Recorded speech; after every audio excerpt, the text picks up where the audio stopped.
Good morning. Welcome to Thursday's Early Morning Intuitive Guidance. I'm Dr. Bonnie Nussbaum. Here are some words of wisdom to start your day. And we've got an interesting reading for today, which I'm excited to share with you, but we'll give it a minute and let everyone start finding me and popping back on. Hope you all had a wonderful Christmas, beginning of Hanukkah, all kinds of good things going on. Good morning, Jo Neal. Welcome. Glad you are here. Good morning. Good morning. So let us start with the breath and a little bit of tapping. Feeling the call for some tapping today. In through the nose, out through the mouth. Makes my earrings wiggle. In through the nose, out through the mouth. Good morning, Carolyn. Johnny on the spot today. Good morning, Catherine. Welcome, welcome. In through the nose. Good morning, Nancy. Out through the mouth. Hello, Abigail. Cindy, good morning, good morning. I feel like a teacher. I'm inviting everybody into the room. This is cool. In through the nose. Out through the mouth. Glad you are all here. Glad you are all here. So first thing I want to do is I want to share a dream I had this morning. You know those morning dreams that are especially vivid? And then my mind just kept going with it. So I was sitting here at my desk pondering, discerning, there's our word, and it went other places that were very interesting. And so my thought was, I want a reading for today that has something to do with discernment. So, Tosha Silver provided. It'll be awesome. You're going to love it, I think. Good morning to all of you, and I love how you all just popped on really quickly. There y'all were. Good morning, Diane. Welcome, welcome. And it's pea soup out there, and apparently it was sleety, rainy stuff. So after I'm done with y'all, I'm going to be out there using paw-safe salt to make it not slippery on the back slab behind the house, because neither one of us, the 90-year-old father nor the 63-year-old me, need to go skating today. Yeah, I think we're past our skating days. So, the dream. The dream was that somehow it just popped into my head. You know how dreams work. You go from A to Z with not having to do the normal kinds of things. So I was standing in this neighborhood looking at these houses. There were like 4 houses in a row. And they were these little ramshackle, not well cared for. Some were like story-and-a-half clapboard kind of a thing. Some were little bungalows. They just were sad little houses. And I'm standing there looking at this thing, and this little old guy shuffles up to me, and he's looking at me inquiringly, like, why are you staring at these houses? And I just said, this would be such a cool neighborhood to redo. Like the block, if there's like 4 on each side, that's 16 houses. And he looked at me and he said, I own the whole block. And he was just this little disheveled old guy. And I looked at him and he goes, you want to buy it? And you know how numbers will stick in your head? Numbers that make no sense whatsoever. $20,000 to buy the whole block. And he said, what are you going to do with this? And I said, are they all full? And he says, yeah, they're rented. Most of the renters have been in these houses for decades. And I'm too tired to fix stuff, and they don't ask because they don't want the rent to go up. And I'm like, got it. So my thought was, let's turn this into a pocket neighborhood. And the people who are renting these houses can stay put. And I'm going to put accessory dwelling units in most of these yards, because they were really big yards. Good morning, Barb. Glad you are here. And make the center, like what would constitute backyards, into green space, where everyone can come together, and put in a bicycle shed and gardens, and some of them already had gardens, so I just wouldn't put an accessory dwelling unit there, would just let it be gardens. And so then I woke up and I'm like, well, that was a cool dream. So I just kind of kept going with it. And the thought that came to me was, this is all about discernment. This is all about opening oneself to receiving what's in the divine right timing and order. And so I headed for good old Tosha. Outrageous openness. So we have the very first chapter, chapter 1. Let's take a breath. Let it go. So for those of you who have the book, it's page 5 in my book, Seeing the World as You. Seeing the World as You. And then the subtitle for this little part is, Are You My Mother? Good morning, Janice. Glad you are here. Welcome, welcome. So, the quote is by Jeanette Burson. Don't drink at the water's edge. Throw yourself in. Become the water. Only then will your thirst be quenched.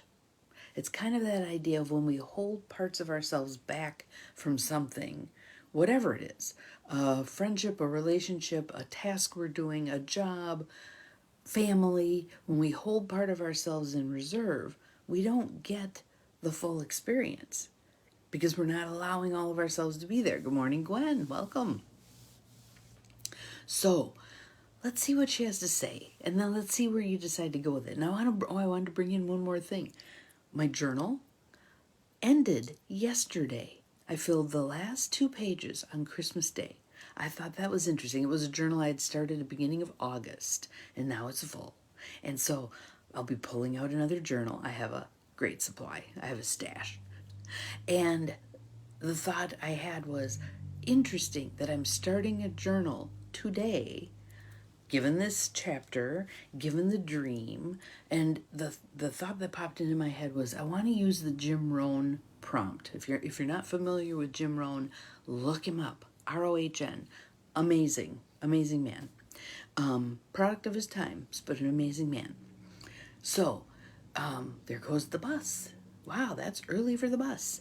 Anywho, squirrel. I want to use his prompt. I'm so happy and grateful now that. And then you write and write and write and write and write, as if the things that you're hoping to see come to fruition in your life already have. So that's what I'll be doing this morning. So here's the chapter. Years ago, I became fascinated by an adorable little book called Are You My Mother? The tale of a baby bird searching the world for its home. I wasn't exactly part of its target audience of teething toddlers. Have any of you ever read Are You My Mother? I think it's by P.D. Eastman. And my favorite line is, so he hatches while his mother's away, and he's looking to imprint on something, right? So he goes around looking at things, and one of the things that he looks at is a steam shovel, right? And the comment, we thought this was hilarious as kids, was, "You're not my mother, you are a snort." We just thought that was hilarious. So, here we go. Because I live at the mercy of an endlessly metaphorical mind, does she not? The book held an unexpected appeal. As a lover of the divine feminine, I read it as a story of the goddess glimmering in everything. Whether it's Guadalupe, Durga, Lakshmi, Kuan Yin, or what in India would be known reverently as the Shakti, I can't help but love the mother. I thought about how most of us run from spot to spot, perhaps unconsciously, seeking her everywhere. We restlessly scan the world saying, is this my destination? Can I lay my burden down now? Am I safe? Can I finally let go? Good morning, Beth. Glad you're here. Yet some part of us knows that no person or place in this galaxy of impermanence can ever fully give that refuge. Awesome. Yep, I knew some of you would have read it.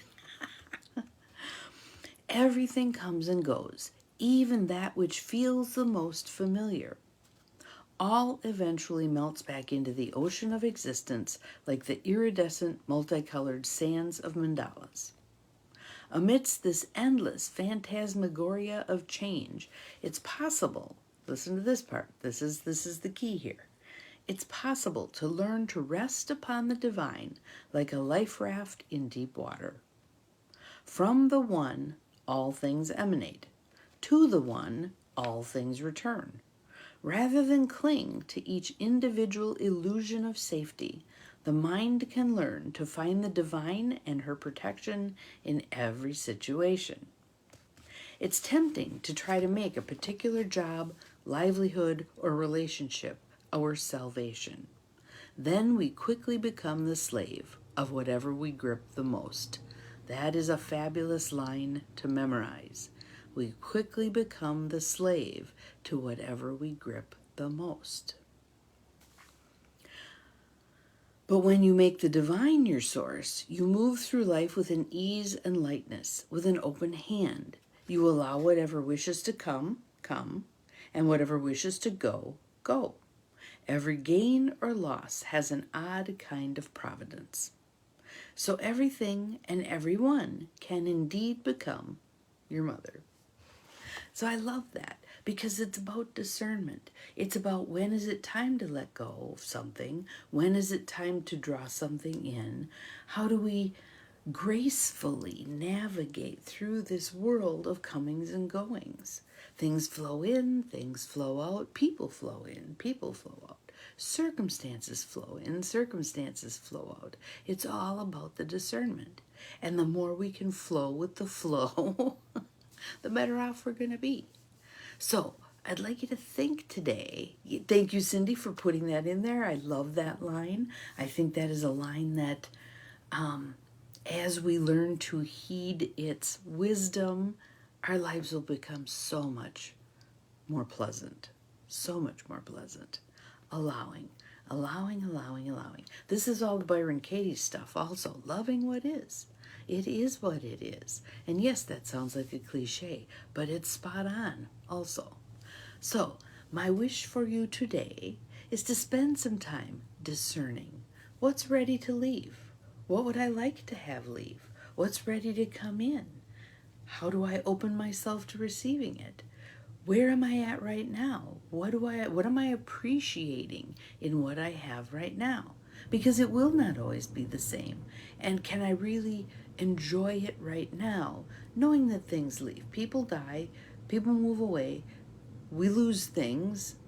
It just changes. So thank you, Cindy. That's an awesome one also. With an open hand.